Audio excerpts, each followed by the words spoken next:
our people going to do? And so that fear of they didn't want the children, the parents didn't want us to get involved. However, as I have researched this and interviewed people that are my age, we were 14 and 15 in the 60s.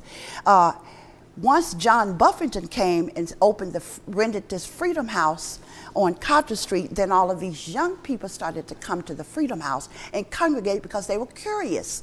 And that's when the diffusion occurred. It's like when rap music first started out. Only black people would, not the rap music, the ghetto boxes that the kids used to carry. All of a sudden, when you saw white kids walking down the street with these big ghetto boxes, that was a diffusion of the cultures. They had been introduced to something else. Well, y'all bigger teachers though than they are now. Well, you are more about teaching us that we need to fight for our rights, need to be free, we were about that. And in the olden days, we got $10 a month. That was our salaries. If you couldn't live off of $10 a month, you may as well go on someplace else. It wasn't about the money. It was about we were dedicated to a cause. There needed to be some changes. When Buffington came to West Point in 1964, that's the year I graduated high school, there were 11 black registered voters in Clay County, Mississippi. In 1964? In 1964. Only 11 11 black registered voters. According to the United States Census Bureau, 1960 Census Bureau, 68% of the 19,000 people in Clay County were black. By the time of 1965, the population had fallen to 17,000. There was a migration. Things were so heated and so bad and so unpleasant, living in dilapidated houses. Some people, we didn't have running water in our houses. We were carrying water. We were carrying water. You had outdoor toilets. It was a horrible life. And you worked for $2 a day. And I interviewed one lady said that she was making $15 a day, $15 a week cooking in the kitchen trying to raise 9 children. We could cook for the white people, but we were not treated as humans. You know, you couldn't associate with them. And so that was unacceptable. It had been unacceptable, but it took somebody from somewhere else to come in and tell us, you all don't have to take this. This is America. It is your constitutional right to do these things. And so from that, the civil rights movement kind of blossomed.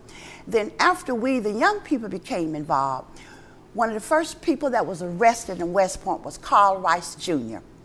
There was a stirring. This happened at Fifth Street High School.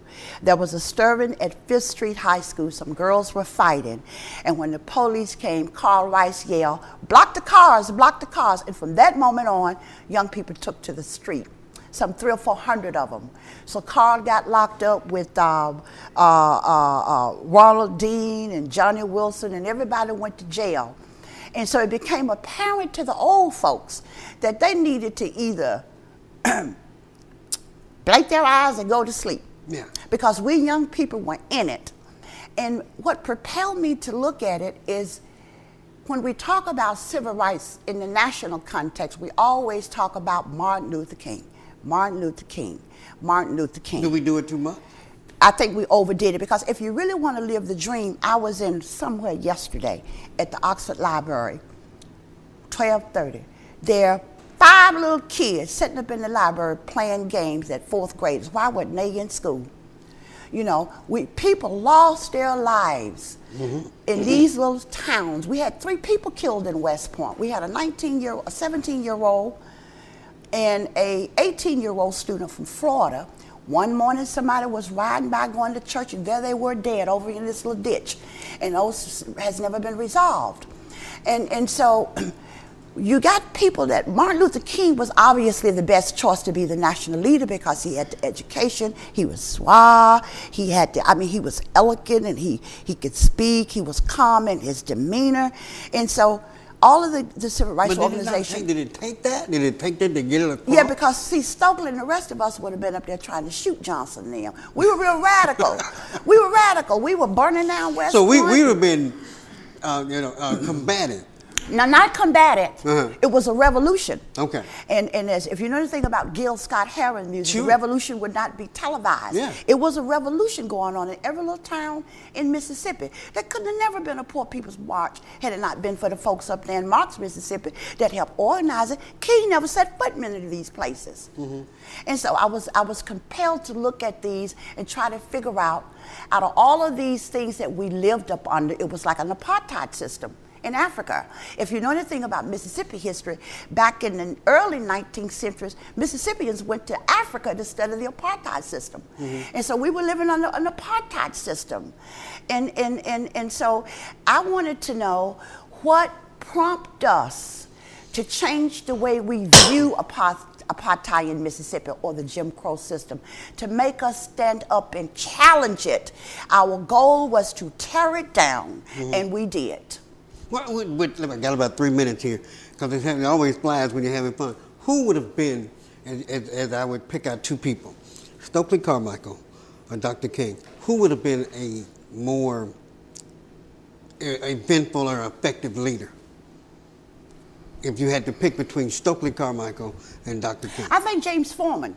Oh, not even the two. You would say Foreman would even be more. Foreman was not a Marxist, so to speak, but he. Do we need a combination of nonviolence and violence? We didn't need the violence because the white folks was doing that. Imagine people getting killed and your house getting burned up. The Prairie View Community Center out on Highway 50 was burned to the ground one night.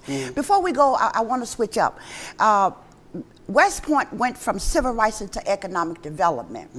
And the only surviving daycare center left over from the civil rights era was established in West Point in 1969. It is still there. And I want local people to support it financially, take toys over there, and help these people do what they need to do. We didn't have daycare centers until that started. We had a credit union. This was the beginning of something different. No, this was King was killed in '68. We had a Clay County Community Development Center that had been burned. My husband ran against Old Main Barn Marshall for mayor and was in the runoff. During the runoff election, Mr. Thomas, one of our workers, was in the store waiting on his wife, Mrs. Thomas, to come out of the store. Mind you, now we had the boycott going on. And this white man just walked up and shot him 5 times. And one of the young men that was working in the movie that had lost a brother, had lost his brother Bold, that Mrs. McFarland's son, John sent him out to the store to get the van. And after all of these years, when I interviewed him, it was the first time he'd ever talked about it. And he talked about the blood all up on the dashboard and Mr. Thomas' brain all up on the seat of the car, and how when he drove the van, how the blood was still warm and running down in the car. So these are the stories that I tried to capture. I want to say to the world, it is not black history. It's American history. It's Mississippi history, for heaven's sake. And now that we are mandated teaching in our school system, every school in Mississippi should be about the business of working in their own backyard. Maybe if we could introduce some of these kids to who already in the community, like the man before me. Bring us in and let us talk. Because right now we don't have anything that we're working toward. You can go to school. But if you got a 33% dropout rate in West Point, what's happening here? Joe Adams was the first person to do a demonstration for school desegregation in '65 in West Point. He and Carl Rice. They're wrapping me up. Johnny Wilson. We're going to have to come back and finish I want to come back because there's much more for me to say. Thank you so much for being here. Thank you. It has been my pleasure. Thank you, Ms. Buffington. Thank you all for joining us. We're going to join you again. We're going to finish this conversation right here on Community Edition.